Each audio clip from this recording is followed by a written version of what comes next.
Petite vidéo pour rappeler à mes frères et sœurs musulmans, en tout cas, voilà, je sais que beaucoup de comptes ont déjà parlé en fait du jour de Arafat et voilà, je sais que je m'y prends un peu tardivement aussi parce que le premier jour de Dhul Hijjah a commencé le lundi, mais comme vous le savez, je fais des vidéos que le vendredi, donc la répétition étant pédagogique, voilà, je me permets de faire un petit contenu sur ces 9 jours. Voilà, de Dhul Hijjah, c'est 9 premiers jours du mois de Dhul Hijjah. Le 10e jour étant en fait le jour de la fête. Ces 9 premiers jours sont tellement importants en fait que franchement il fallait absolument que je fasse une vidéo sur ça vu que je fais un contenu un peu spirituel et je parle un peu de tout en fait. Donc c'était vraiment nécessaire pour moi d'en parler. Pour toutes les personnes en tout cas qui ne savent pas ou qui savent mais qui ont besoin d'un peu plus de motivation, franchement, je suis là pour vous motiver.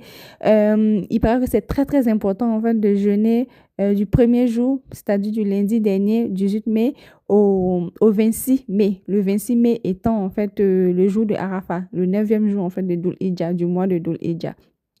Donc, franchement, si tu sais aussi que tu as des contraintes et tout, que tu peux pas jeûner du premier jour au 8e jour, mais le 9e jour, franchement, c'est le jour de Arafat à ne surtout pas rater. Si tu es en bonne santé, que tu n'es pas malade, tu n'es pas à l'hôpital, peu importe, voilà, que tu sais que tu peux jeûner, vraiment, ne néglige pas. Essaie de jeûner, en fait, ce jour-là, parce que vraiment, le jour de Arafat, apparemment, lorsqu'on jeûne, en fait, ça efface, en fait, 2 ans de péché. Tu t'imagines, 2 ans de péché effacés. Et en plus, ce jour-là, franchement, fais beaucoup de doigts. Fais beaucoup, beaucoup de doigts parce qu'apparemment, les doigts également sont acceptés.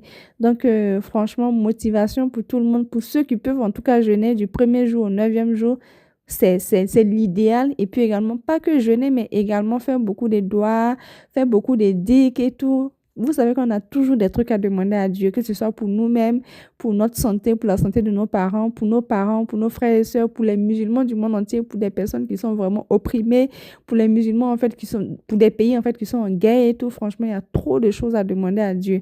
Donc, ces 9 jours de Dhul Hijjah sont vraiment très, très, très, très, très. Franchement, vous n'imaginez pas à quel point en fait c'est important en fait de faire beaucoup, beaucoup, beaucoup d'actions pendant ces jours-là. Beaucoup de dicks, beaucoup de prières surrogatoires. Tu te lèves dans la nuit pour prier et tout. Tu fais beaucoup de doigts. Si tu peux jeûner, tu jeûnes et tout. Je sais que c'est pas évident pour ceux qui sont en France parce que nous sommes vraiment, voilà, dans la période, en fait, d'été, les horaires d'été et tout. Donc, dans certaines villes, en fait, le Fajr est à 4h30 pratiquement et Maghreb, l'heure de la rupture est à pratiquement 21h40, quoi, dans certaines villes. Donc, franchement, c'est pas du tout évident, mais le jour de Arafat, ne rate surtout pas ça, même si c'est compliqué pour toi. Si en tout cas tu es en bonne santé, essaie de jeûner, franchement, parce que c'est très important. Donc voilà, c'est un peu tout ce que j'avais à dire aujourd'hui. Et n'oubliez surtout pas de faire beaucoup de dicks dans la journée.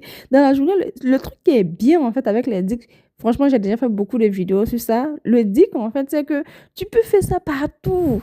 En marchant, étant dans le métro, en train de conduire ou même assis en fait au boulot, assis en classe, je sais pas, mais même quand tu vas dormir, tu es couché, allongé, pendant que tu dors pas encore, tu peux faire des dicks en fait. N'oubliez pas en fait de répéter plusieurs fois dans la journée Subhanallah, Alhamdulillah, Allahu Akbar, La ilaha illallah. Demandez beaucoup pardon aussi à Dieu et tout. Franchement, c'est très très important. Donc voilà, c'était une petite vidéo en fait de rappel en fait pour mes frères et sœurs. N'hésitez pas en tout cas à me dire en commentaire ce que vous en pensez. Voilà ce que vous avez l'habitude de faire pendant ces 9 premiers jours de Dhul Hijjah. Et puis voilà, moi je vous dis en tout cas. Bah, bon courage et puis qu'Allah accepte tout ce qu'on va faire pendant ces 9 premiers jours. Et puis voilà quoi. Salam alaikum. Bye bye.